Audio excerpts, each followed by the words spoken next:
Coding hub. तो आज हम पढ़ेंगे कि difference between high level language and low level language, यानी कि हाई लेवल लैंग्वेज और लो लेवल लैंग्वेज में हम जो डिफरेंस है आज हम उसको डिस्कस करेंगे। तो चलिए हम उसको डिस्कस करते हैं, हाई लेवल लैंग्वेज और लो लेवल लैंग्वेज को। तो हाई लेवल लैंग्वेज में पहली जो पॉइंट है, इजी टू अंडरस्टैंड। इसका मतलब क्या है कि ये जो हाई लेवल है वो हम आसानी से समझ सकते हैं। तो इसका मतलब ये है कि इसका जो कोड होता है ना वो इजी होता है, जिसको हम आसानी से समझ सकते हैं अगर हमें इंग्लिश सही से आती है तो, क्योंकि इसमें ज़्यादातर इंग्लिश के वर्ड्स जो हैं वो इस्तेमाल हुए हुए होते हैं। सही है। और लो लेवल लैंग्वेज में क्या लिखी हुई है पहली पॉइंट, तो हार्ड टू अंडरस्टैंड। इसका मतलब ये है कि इसको समझना क्या होता है, मुश्किल होता है, डिफ़िकल्ट होता है, हार्ड होता है। ठीक है, क्योंकि ये बाइनरी फॉर्मेट में होती है, और बाइनरी जो कोड है मैंने आपको पिछले वीडियो में बताया था कि वो ज़ीरोज़ और वंस के फॉर्म में होता है और वो समझना मुश्किल होता है। तो इसके लिए ये समझना मुश्किल होती है, हार्ड होती है। ठीक है।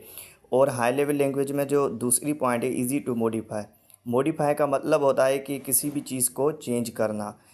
तो ये हमारी जो हाई लेवल लैंग्वेज है उसका जो कोड होता है, अगर हम एक चीज़ को किसी और तरीके से लिखना चाह रहे हैं तो इसको हम आसानी से मॉडिफाई कर सकते हैं, चेंज कर सकते हैं।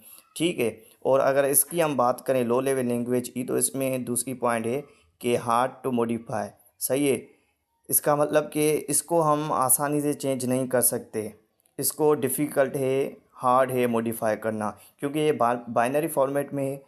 तो इसके लिए ये हमें मुश्किल पड़ता है कि हम इसकी एक चीज़ को चेंज करके दूसरे तरीके से लिखें।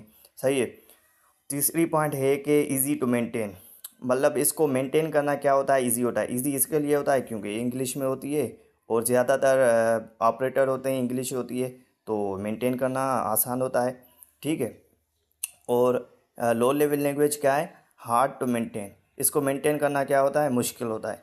मुश्किल इसके लिए होता है क्योंकि इसमें बाइनरी फॉर्मेट यूज़ किया हुआ होता है, तो ज़ीरोज़ और वंस होते हैं इसमें, तो इसके लिए मेंटेन करना मुश्किल होता है। सही है।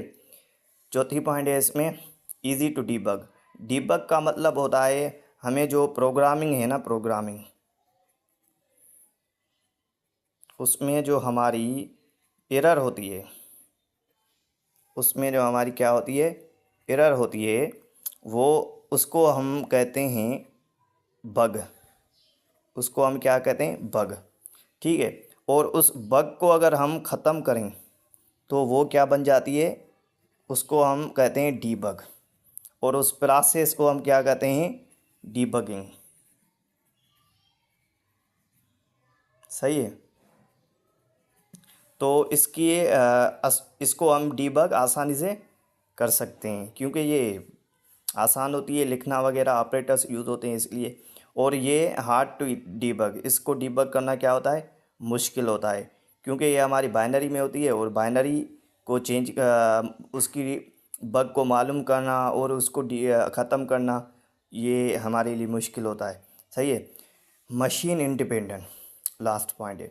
मशीन इंडिपेंडेंट का मतलब ये होता है कि ये जो हाई लेवल लैंग्वेज है उसका कोड आपने एक कंप्यूटर में लिखा। सही है। उसको रन किया, रन करने के बाद आपने उस कोड को क्या किया, कॉपी किया।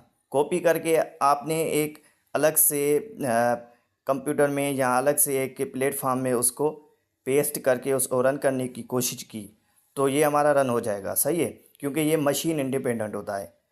और अगर हम इसकी बात करें तो ये हमारा क्या होता है, मशीन डिपेंडेंट होता है।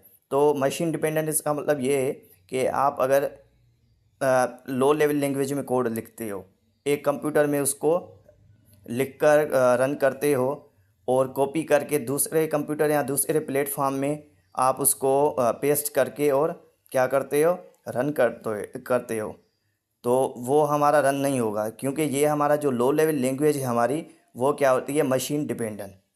तो आज का हमारा लेक्चर यहीं तक होता है ख़त्म। तो काइंडली अगर आपने मेरे चैनल को सब्सक्राइब अभी तक नहीं किया तो सब्सक्राइब कर दें, लाइक कर दें, शेयर कर दें। और हम अगले लेक्चर में पढ़ेंगे कि कंपाइलर और इंटरप्रेटर में क्या फ़र्क होता है। खुदा हाफिज़।